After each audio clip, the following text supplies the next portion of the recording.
For all of the disruption of the past few months, we are still in a position to write a bipartisan bill in SFOPs, but things need to change if we're going to be successful. If the goal, and I want everyone to hear this, including my Democratic colleagues, if the goal is to reform American foreign assistance so that we can do fewer things and better, then you were pushing on an open door to begin with. If the goal is to reduce overhead, make more strategic investments, and eliminate the tiny fraction of programs that you feel aren't essential to those objectives, you will have bipartisan support for that conversation.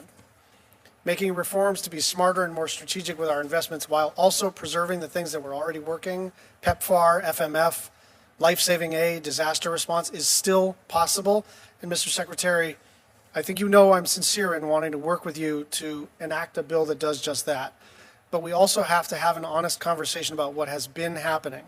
And I want to address a few claims this morning. Today, a pivotal exchange unfolded in the Senate, where lawmakers confronted the administration over proposed reforms to U.S. foreign aid.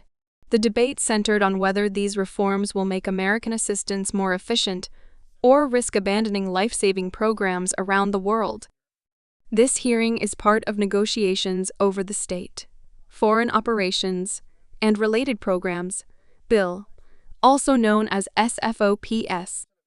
This bill funds everything from disaster response to HIV/AIDS programs overseas. And I want to address a few claims this morning. You said that PEPFAR is 85% functional. You've actually cut it to 70%, and by law, you are required to spend the remainder. You have said repeatedly that only 12% of assistance reaches local populations, quoting Samantha Power from a previous report.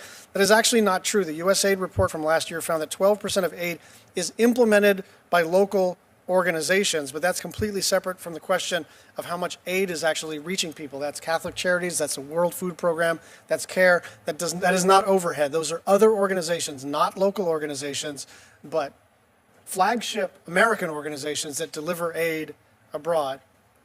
You have said there is waste and fraud and abuse. I encourage you to make any referrals necessary to the inspectors general.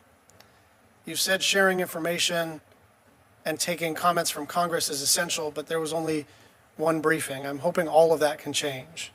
As I said earlier, the changes that you're making are not occurring in a vacuum. They are having catastrophic outcomes in the real world. Kids are dying. Mothers are passing HIV on to newborns. We are abandoning our Indo-Pacific partners and paving the way for China to swoop in. And allies are having to beg for the FMF, which they've come to rely on. Even the few programs that have been retained are having a hard time implementing effectively. Fighting HIV/AIDS, helping partners defend themselves, respond to disasters, that is not woke or leftist or radical. It is a foundation of American foreign policy, and they are all under threat.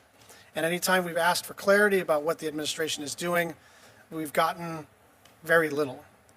The programs that you've repeatedly pointed to as wasteful make up less than 0.5% of the total SFOPS budget.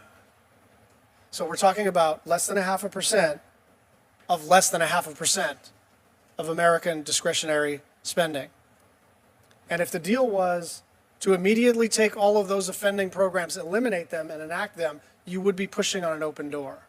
But most of all, I want you to understand how important I think it is for the United States of America, for President Trump, for you as a secretary, for us to get to some rhythm of bipartisanship where the Article 1 branch works with you to enact an SFOPS bill. We are ready to do so, but we need some level of correspondence, interaction, transparency, and cooperation. Thank you. If you value clear reporting on U.S. policy and how it affects the world, make sure to subscribe and stay informed.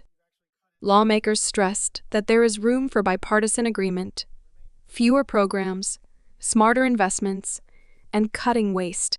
But this agreement depends on transparency from the administration.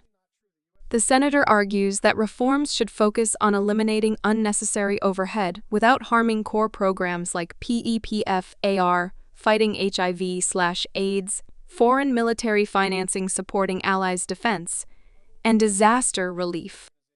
This shows the possibility of cross-party collaboration, even in a tense political climate.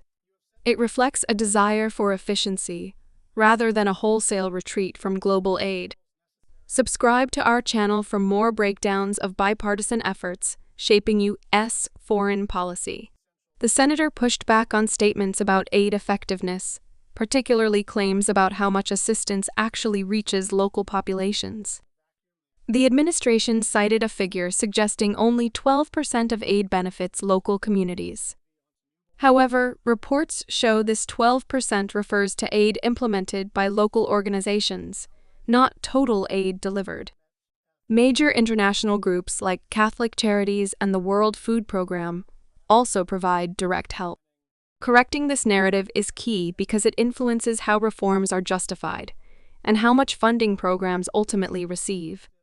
For fact-checked analysis on critical hearings, hit subscribe and turn on notifications so you do not miss updates.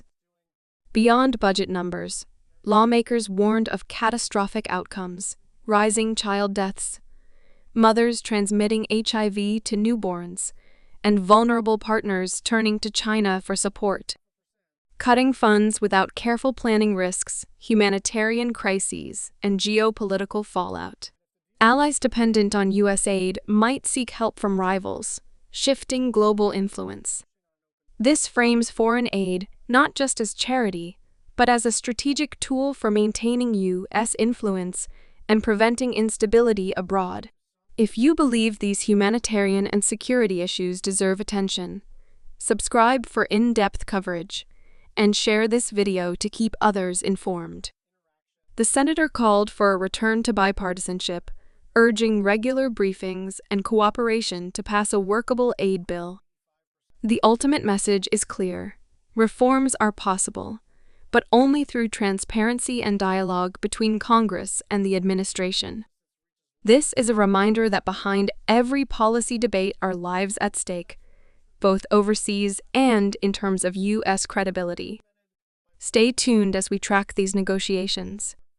Subscribe to get updates on whether Congress and the administration can strike a deal that saves lives and strengthens U.S. leadership.